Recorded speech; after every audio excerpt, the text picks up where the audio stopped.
Subscribe to The Honest Critique for current affairs, movie, book, and product reviews. Also, make sure you press the bell icon to get notified whenever we upload a new video.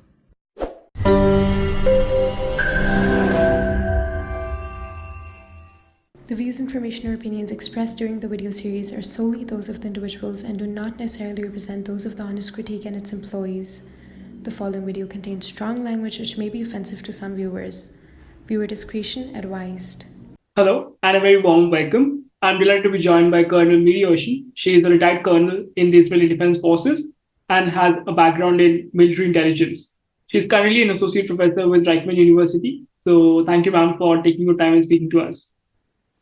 So before I want to focus on the northern borders, I just want to ask you a little brief about the recent escalation between Israel and Iran we have seen over the last week or so, where Israel has retaliated, while Iran chose to send drones, cruise missile, and ballistic missiles, and after that, Israel retaliated. So, could you just give a little bit overview of what the situation is right now between Israel and Iran, and is there any sign of more retaliations coming from Iran's side?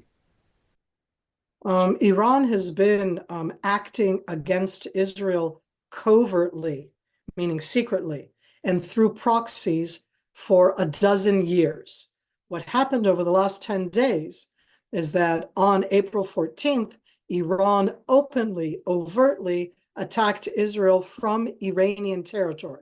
So first, to put it into perspective for everybody, the Iranian attack against Israel does not start on April 14th. The Iranian Revolutionary Guards, their capabilities and their proxies have been attacking Israel for years, certainly from October 7th. On April 14th, the Islamic regime directly from Iranian territory fired over 300 different types of projectiles against Israel. That is an enormous number. It is unprecedented, and it was different types. It was both UAVs, that's a drone, a type of drone, cruise missiles, and a different type of rocket. All three fired at Israel, different timetables on their arrival. 99% of these projectiles were intercepted by different capabilities, both by the Israeli interceptors that are ground interceptors that were built, and by airplane missile interceptors in a variety of ways. And at the end of this blatant attack, there were some missiles, mainly cruise missiles, that penetrated and arrived in Israel. There was one injured person, but in its own way, Israel's air defense, air capability, together with an international coalition, stopped it. And according to the international world, Israel has not confirmed it. On Friday night, April, there was an attack on Iranian soil. I do not believe Iranian media, Iranian official media, is that same Islamic regime. The Iranian media has been belittling, making smaller the attack that happened on Iranian territory, and has been enlarging the attack that Iran did against Israel, meaning that they keep saying that they did very bad damage. They did not do damage in Israel only because of our air defense. And according to everything that's coming out, the attack that took place on Iranian soil, allegedly by Israel, attacked and destroyed radars that are near a nuclear facility. And essentially what that means is that if it is Israel, then Israel has the capability to attack on Iranian soil without any Iranian capability to stop it, right next to the nuclear facility, which says a lot about Israel's capability if they would want to do a larger attack. As of now, we think it's all the open, overt portion seems to be down. But to be clear, the covert and by proxy absolutely continues. And this is where I want to ask you actually about this, that Iran has downplayed this attack very visibly. I was looking at the comments of the foreign minister, and he's asking which attack. But this has been right next to a nuclear facility, in fact. So in this case, what we see, Iran, of course, will downplay it for its own visibly public media and how it want to play the optics. But in a sense, will Iran actually have to recalculate its moves to not attack directly from its own soil and rather use the proxies going forward, looking at how Israel retaliated? No, it's a great question. So let's differentiate, okay, separate the military capabilities from the information capabilities. Both of them are within the world of warfare. And in this case, I would say that very clearly Israel's military capabilities, both in offense and in defense, the military capabilities of attacking and defending are not in the same category as Iran, and Iran should take notice of that. In the information warfare, I think that Iran does a very, very challenging for us, meaning they do very well in the information warfare. They do well at portraying what they do as if it was legitimate defense, which it is not. They frame it in such a way so that everybody is asking, why is Israel retaliating? And not asking, why is Iran attacking? And in that sense, what in the world is Iran doing? Because the world of Iran, Israel, as I said, is a continuing one. In the Iranian frame, Iran, this is the Iranian frame, Iran retaliated for the killing of Iranian Revolutionary Guards on Syrian soil on April 1st.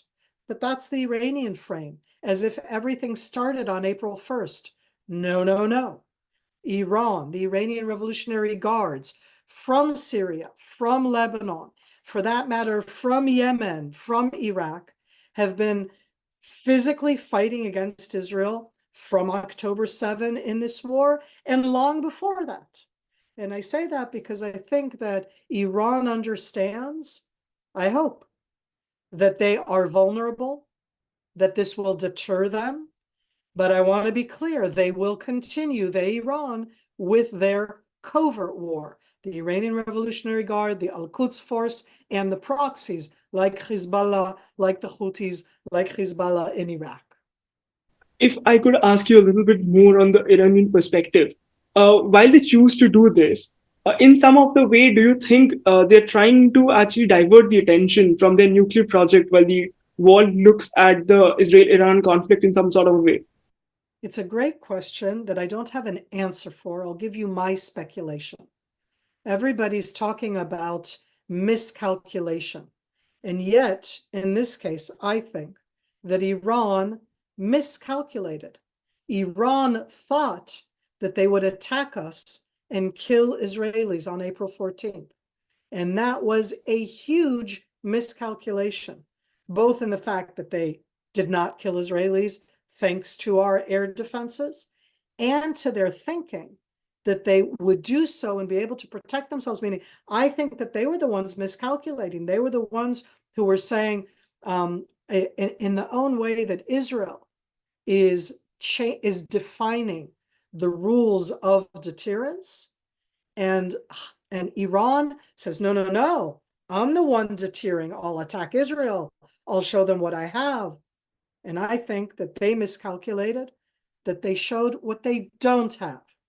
And they don't have, not in the attack, they have a lot of capabilities, but we have air defense. And to be clear, they got through a bit. 99% were intercepted. If they do that again, some will get through. Always, there's always that percentage. But overall, in the alleged Israeli attack, we attacked, if this is true, right next to a nuclear facility, and they could do nothing. So it's a miscalculation there. I think that they actually thought that they are way stronger than they are, and they wanted to show it. So now they need to downplay the Israeli and upplay their own. That's in the information world. Did Iran also underplay a little bit about how the other Arab states will react to their attack? Because we saw a vast majority of Arab states did not support this attack, and even Jordan actually helped Israel to defend itself. So did Iran also thought, since the war has been going on between Israel and Hamas, the negative optics that Israel might have accumulated in the Arab world will help them to retaliate at this stage, but grossly miscalculated? Great question again. So I think that Iran miscalculated again. And here I would say that Iran's actions, not just April 14th, but what I was talking about, the covert secret war, is not just against Israel. It's also been against the Hashemite kingdom of Jordan. Jordan is very threatened by those same Iranian Revolutionary Guards, same Al-Quds force. Jordan is very threatened by Bashar al-Assad's regime in Syria, which is completely supported by the Iranian regime and the Iranian Revolutionary Guard. And in addition, not just Jordan, but the other Sunni countries, not all of them, but certainly Saudi Arabia, some of the Gulf countries, the Emirates, Bahrain, not exactly Sunni, are threatened by the Islamic regime of Iran, by that export of their version of the Islamic Revolution, by the proxies, by violence that they establish and export. And I think that that is the miscalculation of Iran in that sense, is that by doing so, Iran is building its own enemies even stronger, bringing them the different ones who are against Iran, the Islamic regime, into a closer coalition, like the one that we saw on April 14th against that attack that came into Israel. And to be very clear, Jordan is protecting Jordan. And I'm not saying that in a bad way. Those missiles, drones, and capabilities flew over the Hashemite kingdom of Jordan. And Jordan, the Hashemite kingdom itself, has been directly threatened. So it wasn't that they did it to necessarily help Israel. The interest is a Jordanian interest. And that's very important. It's about their own interest against Iran and not because they're just helping Israel. And moving to the northern borders a little bit to understand what's happening with Hezbollah, we see Iran at this point of time, if doesn't directly retaliate, would prefer to go through Hezbollah or the Houthis. The Houthis will not cause, of course, a direct damage to Israel as the Hezbollah would. Given the fact right now that Iran has probably a deep connection with the Iraqis and the Syrians to go directly to the Lebanon and have a proper arm transfer, how much of that is a concern to the Israelis at this point of time? So over the last 10 and even 15 years, there's been an event that Israel has called the campaign between the wars. And this was in the last 10, even 15 years of very covert, secret, even though it was like there were attacks. Israel never claimed responsibility against the supply routes that you were describing. If it was on the Syria-Iraqi border, in Iraq, throughout Syria, and towards Lebanon, the supply routes to the different Shiite proxy forces, to Hezbollah in Lebanon, and that was called the campaign between the wars. From October 7, Hezbollah has been using capabilities that they've built. We never could stop all of them.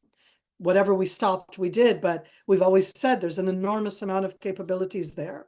Hezbollah has been attacking Israel in Israel every single day from October 7. It isn't a future war. It's a multi-front war right now. Hezbollah attacked on October 7 with mortars and with different types of close-range rockets. And since October 7th, including every single day, including today, with UAVs, with suicide drones, with anti-tank guided missiles known as ATGMs. These are exact missiles that come up and around and we do not have early warning, etc. So when you say, what are we doing about the supply route? Israel is continuously trying to attack the supply route. We need to be aware that that is part of it, but Hezbollah already has enormous capabilities. They're kind of like Hamas on steroids, and with the amount of capabilities that they have and the type of capabilities that they have. And so it's very challenging in its own way. But why do you think that the international media doesn't, in some sort of a way, and is downplaying what Hezbollah has been doing? Is it solely because the amount of harm that Hamas has over the last from October 7 has created has not been the northern borders, and northern borders have been evacuated? Is that the reason? Okay, right, Nadeep, it's kind of like we're going to do a different session of 17 hours on that one there. It is a sore point. So it's a variety of reasons. It's a variety of reasons. One, and I'm giving them as explanations, it doesn't make me happy, but it at least gives some kind of a reason, okay? One is that the framing of Israel is through the lens of Israel against the Palestinians. What did I do when I started talking with you? I immediately zoomed out and talked about Iran, the Islamic regime, the Iranian Revolutionary Guard, the Al-Quds Force, the proxies. They're against the establishment and existence of the state of Israel, and nobody talks about that. From October 7, this war is framed as, at the best, Israel against Hamas, which is one of the ways that I've heard it framed in India, and I appreciate that. Because most of the world frames it as Israel against Gaza. It's not Israel against Gaza. It's not Israel against the Palestinians. It's Israel against Hamas, and it's been from the beginning a multi-front war. But the frame is always done about Israel against the Palestinians, and everything else as if it connects into that. And when you try to break that mold, when you try to break that frame, there absolutely is an area which is Israel, and the Palestinians against Israel is against the Palestinians. That's one element. Hamas is part of it. It's not the only one. But there's also Hezbollah, the proxies, and Iran, and it's not covered. And to me, it's a sore point. I think of it, if I mentioned before the Iranian information warfare, I would say that the Palestinians, this isn't Hamas per se, the Palestinians' biggest success is that for the last 35 years, they've managed to make any mention of Israel be about the Palestinians. And when you say, no, it's not just about them, everybody thinks you're ignoring the Palestinians. And when you say it's not about them, everybody knows that you're ignoring the Palestinians. It's a very challenging arena. But what will it take to actually bring to the attention that the war between Israel and Hezbollah is already on? Does it needs a formal acknowledgement for example, Hassan Nasrallah to come and say that we will now attack Israel, and then it starts? Because at this point of time, there is a certain amount of, let's say, preemptive strikes from Israel, and we see this barrage of rockets coming in, attacks been happening from the Hezbollah side. But it's not an all-out war as per the traditional sources if you go by. So it's not an all-out war. I might call it a limited war. I prefer the term war of attrition because it's a war that's going on every single day. It's happening on Israeli territory, meaning Hezbollah is attacking into Israeli territory. The way they're doing so is using all of their different projectiles. Some are anti-tank that they use against buildings, civilian vehicles. They're attacking all of the different Israeli towns and villages on the border. They're very proud of it. And I would say to you, Ratnadeep, go into Hezbollah's English website, El Manar in English. Go into it today.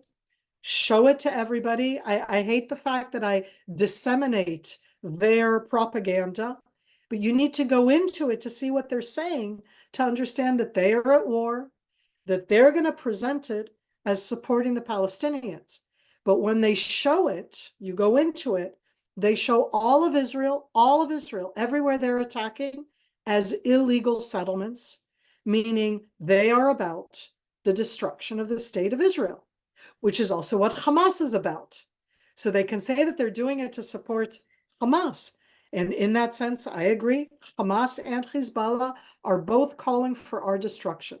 And you need to go and view because they write it very clearly inside their website in English for you in India, for me in Israel, for the Western world. In that sense, I don't want to say Western, for the English-speaking world to see. And how do you change that? As I said, I think that we do very poorly in Israel when it comes to the information warfare. But part of the challenge is that the international community, including right now, only frame Israel with the issue of the Palestinians in the room. So go in and see with the issue of the Palestinians, in this case, both Hezbollah and Hamas openly call for the destruction of Israel. This isn't about resolution, two states side by side. No, no, no, no, no. It is totally about annihilation, destruction, us being not illegitimate. We are not allowed to exist.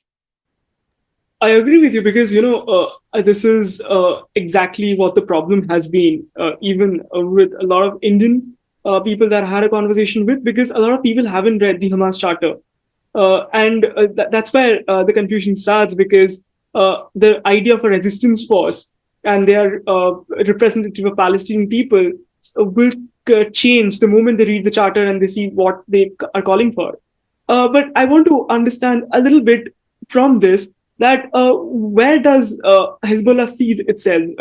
Does it see itself in a way that they are secure because Israel will not enter Lebanon? But conversely, looking at what Israel did also entering Gaza, do they not have this perpetual fear of being attacked inside the territories?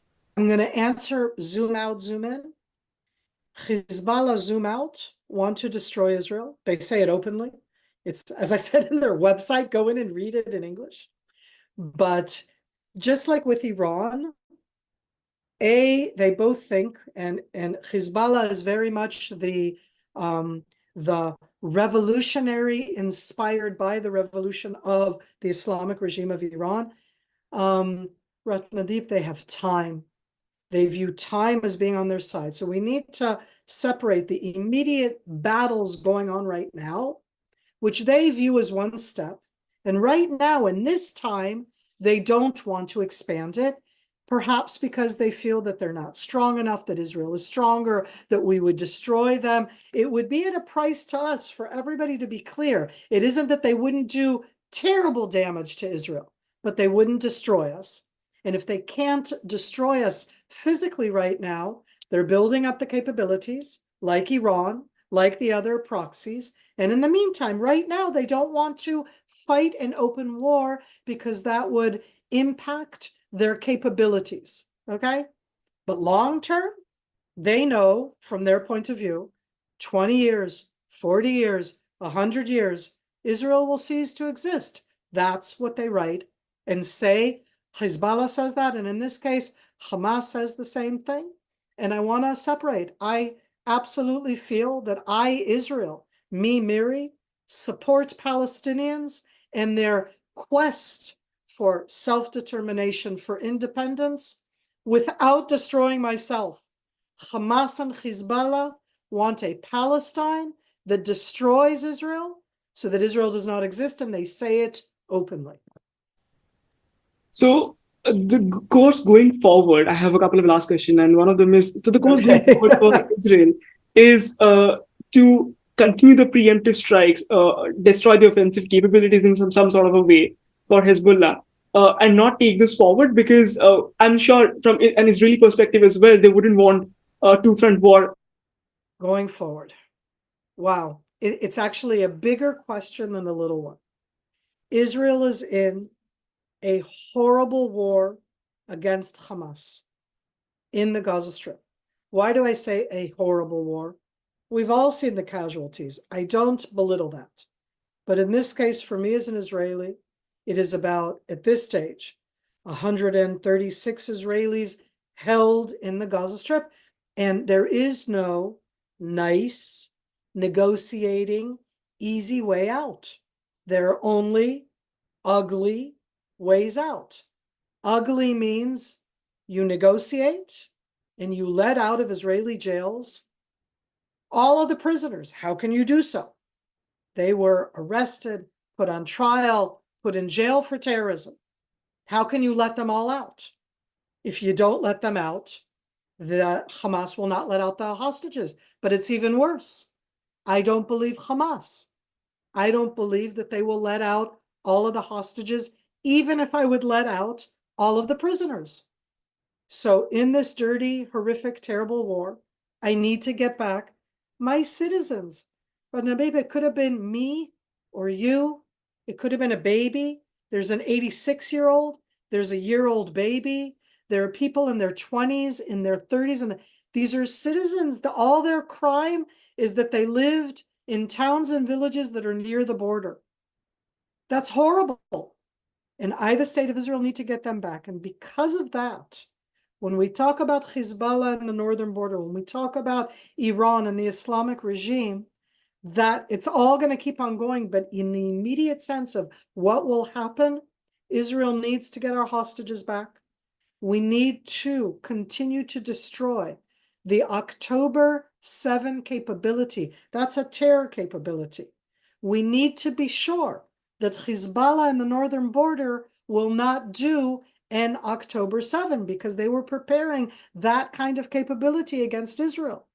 And we need to look and see that the proxies and the Islamic regime that enables them all is not the one pulling the strings, that they're not the one defining the agenda, that Israel and the coalition worldwide is the one pushing terror organizations and the Islamic regime of Iran into the corner, and not that the terrorists are the ones defining the rules of the game. So what do I expect? Us continuing to fight in the Gaza Strip and trying to get to our hostages, us continuing to fight against Hezbollah and making sure that they do not do a land cross-border attack, that capability. That's the Radwan force, which is in Lebanon, the Hezbollah force. And us continuing the covert secret war, very physical, but covert secret war against the Islamic regime, Iranian Revolutionary Guard, and all of the proxies. That's 2024. And the last thing that I want to ask you before I let you go is, I know the northern borders, the adjoining areas, some of them have been evacuated, and we see citizens have been pushed into safer areas. But this is again not a war that's going on. It's kind of retaliation and strikes, and again Hezbollah is sending in projectiles and being defended. So how long till this point where there is some sort of stability? And as an Israeli, I wanted to ask you, I promised not to bring politics, but I want to ask you because it's kind of important to ask you that, is it an Israeli politics of it, looking at how the government has been, how does it makes a certainty that it doesn't take anything additional for optics, that it doesn't escalate the situation further? So I'll start with the first one and I'll go into the second one. That's fine in that sense. As we speak right now, and because I'm talking to an office and to India, and I don't know, what are you, 1,400,000,000 people? I never know. Every day I'm sure there's a lot more, and I say that happily, not unhappily. But at the end, Israel is all of 10 million people. That's not a lot. And in our northern border, if you look at a map, all of the communities have been evacuated. They were evacuated so that an October 7 attack would not happen to them by Hezbollah. And in Israel, that's a huge amount of people. It was 80,000 people because it's a city of 24,000 people and lots of additional towns and villages. And they're living with relatives in hotels. It's not nice. It doesn't, people say hotels, they think it's horrible. And in Israel, our government, our people, our citizens, we cannot continue to do so. And of course, all of the communities down south that were attacked are all evacuated ever since. So the government in that sense not only needs to bring back the hostages and make sure that Hamas and Hezbollah cannot do a ground attack, they also need to contend with rebuilding those communities so people can go home. Governments have policies. I can agree and I can disagree. That's why you right now in India have the most amazing democratic elections that there are in the world. You decide on who's in parliament and who will the government be. That's a choice. And in Israel, it doesn't matter if I support or don't support it. A few additional parties joined the government because of the war itself. Yes, they have policies. I absolutely think that their ideology impacts it. I can be against that ideology. Having said that, I can't change that. The only way you can change that in a democracy is through protest and through elections. And Israelis are protesting, and we don't have scheduled elections, which means that in the meantime, that's the policy that's going to be there. And I don't have a better answer to that. I accept it as us being a democracy. I may not like all of the voices, but like in any democracy, politicians make statements. That's not actions. So stop amplifying the statements and amplify the decisions and actions that are made by the security cabinet. Because at the end, we have some very extreme ministers in the government, and they make statements, but that does not mean that that what they said is policy. It means they're politicians saying things. And I follow carefully the decisions that are made by the Israeli War Security Cabinet that includes within it a variety of voices.